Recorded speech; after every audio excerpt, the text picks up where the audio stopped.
Welcome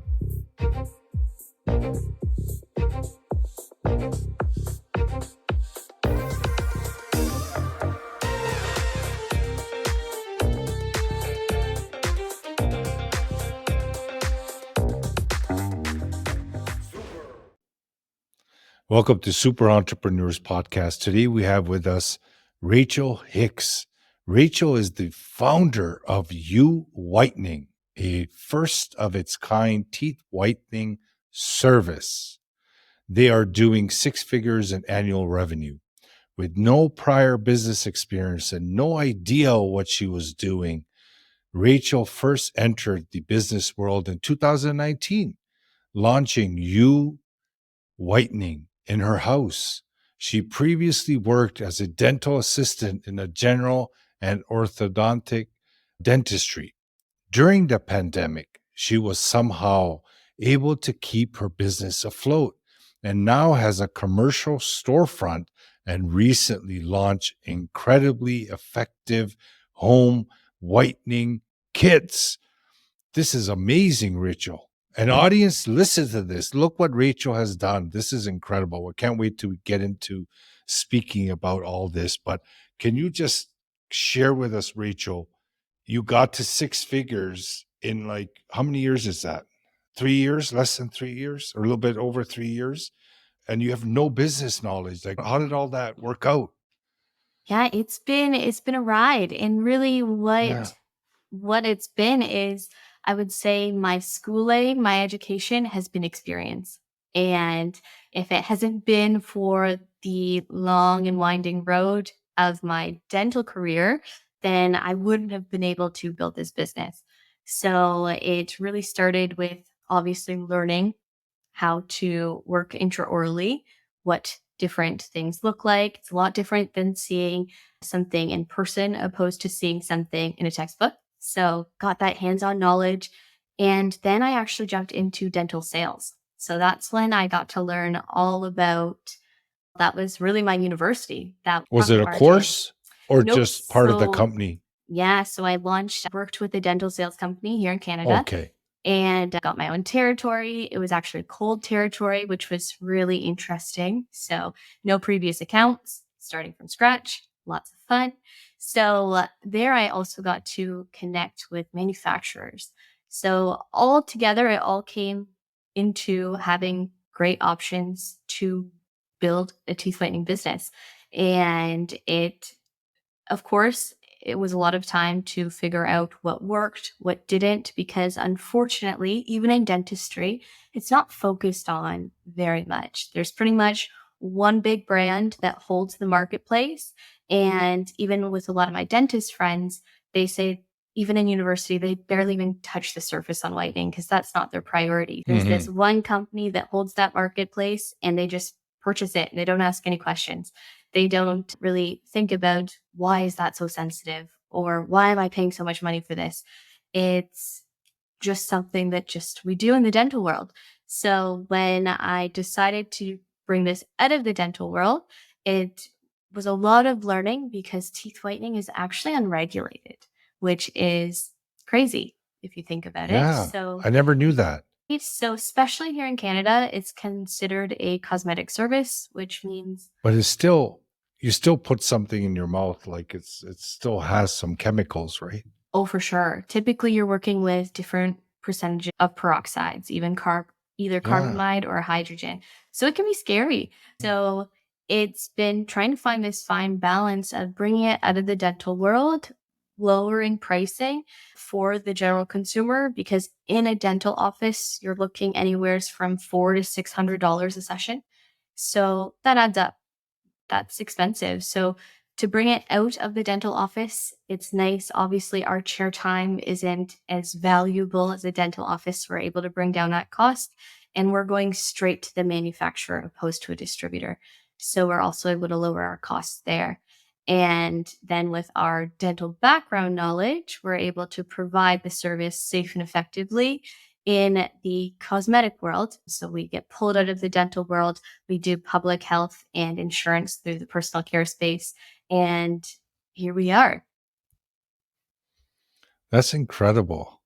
And The relationships you built with the manufacturer had an effect on this success, would you say? Oh, for sure. If I hadn't had that opportunity to be a dental sales rep and get these connections with manufacturers, I wouldn't have known where to go, or also wouldn't have had that opportunity to get this quality product and to learn really about the difference between carbamide and hydrogen and Yeah, yeah, yeah. what causes tooth In the sensitivity, what trenches. doesn't. Exactly. So it's been great. It's lots of learning, and I'm sure I still have tons to learn, but it's been a good start for sure. Yeah. It's funny how things work out, eh? Like you're just going about doing what you need to do as a job, built relationships, found a problem, got the solution, and launched it, right? So now, when finding the solution, so first of all, what is the problem here? What was the problem? Was the problem that there are not that many of these teeth whitening companies out there? Because there is that one or two companies that are pretty big, right? So is it because they're just too big and they took the market and nobody's coming to challenge them? Or what was the problem? Can you share? So when we talk dental space, the problem definitely is there's just this massive company and they just That's the main problem. has been around for so long, they cause a Mm. ton of sensitivity because what actually Mm. happens is your tooth has different layers to it. And we like to call them little pores. They're called tubulars. And you Mm. put straight hydrogen peroxide at a high level, you're going to get quick absorption, but you're going to shock those tubulars. So I don't know if you've ever done teeth whitening before, but I even did. with something like a crest white strip over the counter, you can get little zaps through your tooth. We call them little zings, The little sh- zaps. Yeah, I always get that's why I don't like doing it because of that feeling, because I get those jolts that you're talking about. I feel there's something majorly wrong with my teeth, Right? so I don't wanna mess with that, I don't wanna take a chance. Exactly. So that's just because it's straight hydrogen and it's just you're getting some quick absorption and you're shocking those tubulars. So they're not very Oh, happy okay. with you. So Yeah. when you go into a dental office, you're able to get that hydrogen percentage at triple the amount because you're putting on gum protection, retractor protection for your lips and your cheeks. So you're able to really amp up that percentage. So sensitivity is also triple. So, what we have found with working with different manufacturers is if you actually mix in carbamide peroxide with hydrogen, you actually get a slower release. So, it doesn't shock the tubulars as much, which means it's very minimal to no sensitivity when you craft the product a different way. So, you are going to have not as much of a in your face result. It's still going to look brighter for sure, but that 24-hour period, it's going to continue to break down. And that's when you're going to see your full brightening. So it's a little bit of a slower release for sure, but it's Mm, but 100% it's worth safer. it. Exactly. And you're not dehydrating the teeth as much. So there's lots of benefits. So, Rachel, when you were trying to figure all this out, where were you trying to do this exactly? Were you doing it in a lab or with the manufacturer Yeah, helping you out? exactly. So we work with a manufacturer here in Canada, and they have set formulations already set up. And then we would go to them and say, we like this one. Let's maybe do some slight Oh, adjustments. But for cool. the most part, we were able to stick with their original formulas. And they're a big manufacturer. They manufacture a lot for the beauty industry and the dental industry. So that has been great to really build a connection with them and then also start to bring to both industries some different options for them. So on top of you whitening, we've actually just launched professional whitening products as well with them. So we've crafted our own. And what we're doing here is our consumer base. What do they say? Your clients will tell you what they want. And I cannot even count the amount of times that people have slid into my DMs, either dental professionals or beauty professionals, wanting to know how to do this safe and effectively. So we're listening to the market and we're also now helping others supply safe and effective product as well. So you didn't really have to reinvent the wheel. you went with what they already had and launched it. So when it comes to at-home teeth whitening kits that you can buy at Costco and other places, shoppers, right, in Canada. Yeah. How does that differentiate from you? Is that what you just explained? That's how it differentiates, Yeah, or great anything question. else? So if you're buying anything over the counter, it legally has to be a lower percent of hydrogen or carbamide Okay. because you have no gum protection. So we really wouldn't want that peroxide to get on your gums. Super uncomfortable. You're going to have some singeing.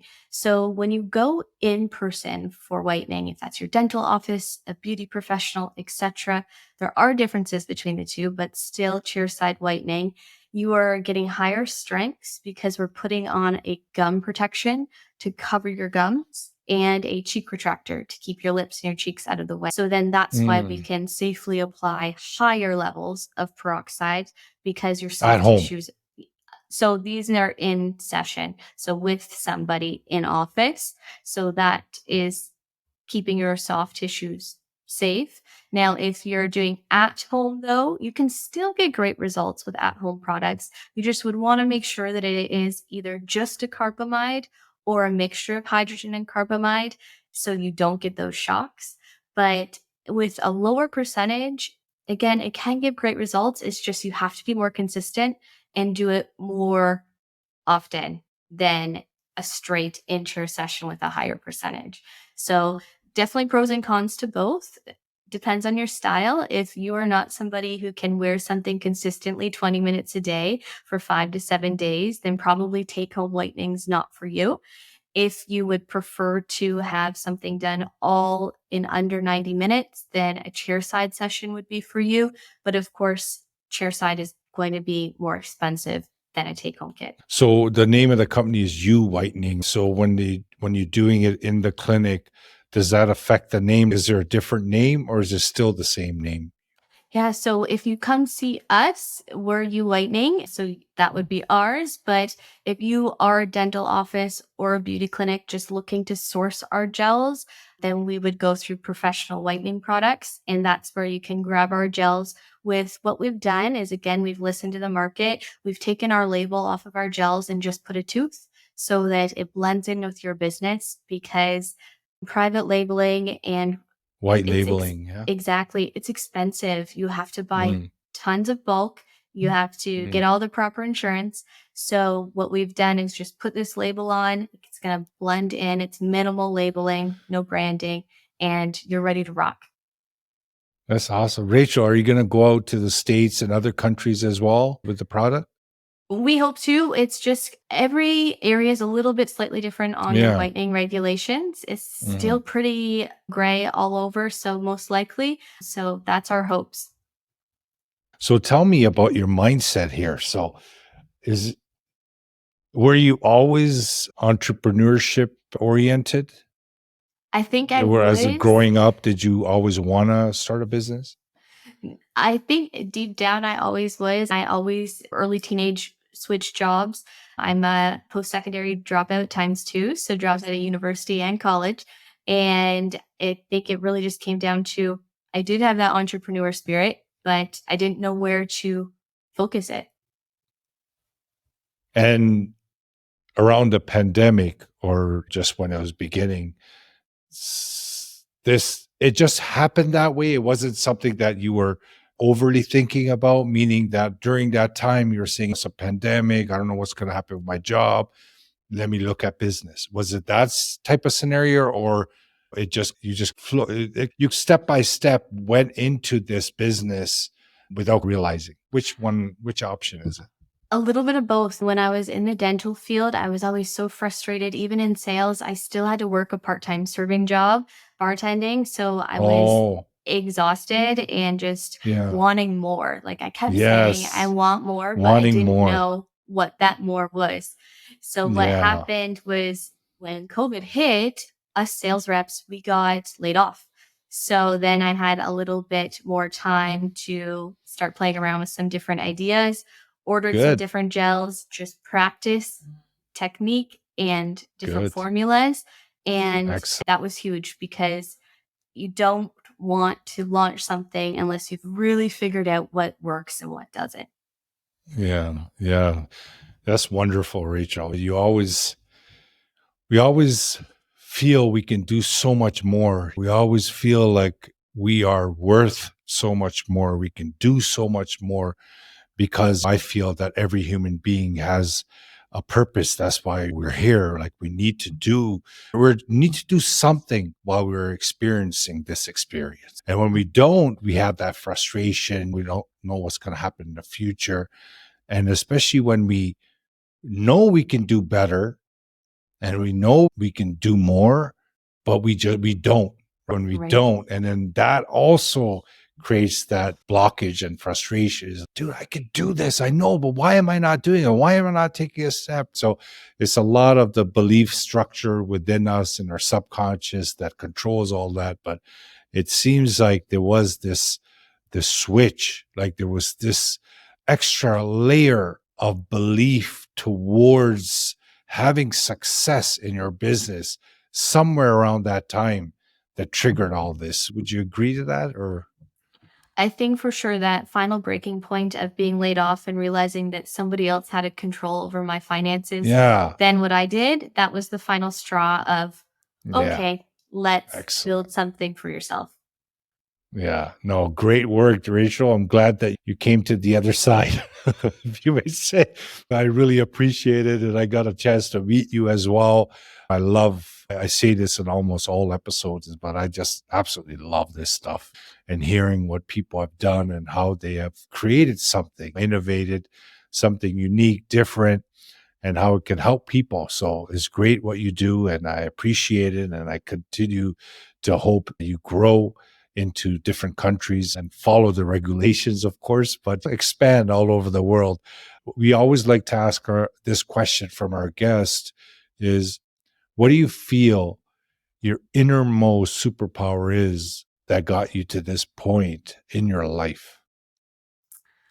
I would say it's really communication. I feel like communicating not only with Yeah. clients, but with Mhm. other manufacturers, distributors, etc. Learning how to communicate, and you can learn that in so many different ways. For example, surveying, bartending, retail options.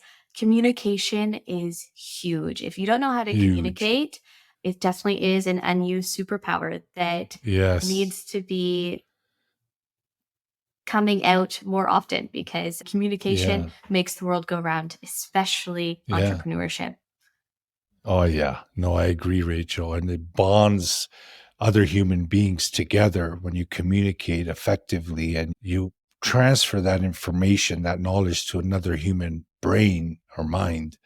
And they get to take that in and understand it and connect to you vibrationally. It's a huge aspect of our existence. And if you're lacking communication, that's definitely something that everyone should get into and work on. And I could tell when you speak, there's that calmness, right? There's no rush to what you're explaining. You're just explaining it very calmly, thoroughly, accurately, and you just take your time with it, and that's very important. Oh, thanks so much. No, no problem at all. Is there anything that you would like to share with the audience when it comes to entrepreneurship or someone that's in the workforce? Nothing wrong with working a job, but obviously we want more and more people going to entrepreneurship because it does make a difference in the world. And what would you like to share with someone that is working a 9 to 5 or working a job? They're dabbling with some side hustles here and there. They're not sure what they're doing, right? They want to do more. They believe they could do more. They're not doing more. Any kind of advice that you could share because you're coming from the trenches? Yeah, my biggest advice would be even if you communicate with whatever industry you want to get into, don't listen to one person. If that one person tells you no or etc. I've gone through many different companies of telling me one thing and actually figuring out you can do something else. So it's doing your research, really becoming Mhm. passionate about one topic and figuring out all of it because at the end of the day, you probably will eventually know more than even the person on the other side. So make sure that you really understand what you're talking about to make sure that you can make the best decisions. And at the end of the day, obviously, we are going to want to make sure that we've tried everything before just not doing anything. Yeah. No, excellent. Thank you, Rachel. It's like becoming the knowledge, becoming the information, and just absolutely falling in love with it and then mastering it. For sure. Yeah, that's excellent. Love it. Thank you so much, Rachel, for taking the time to come on our show today.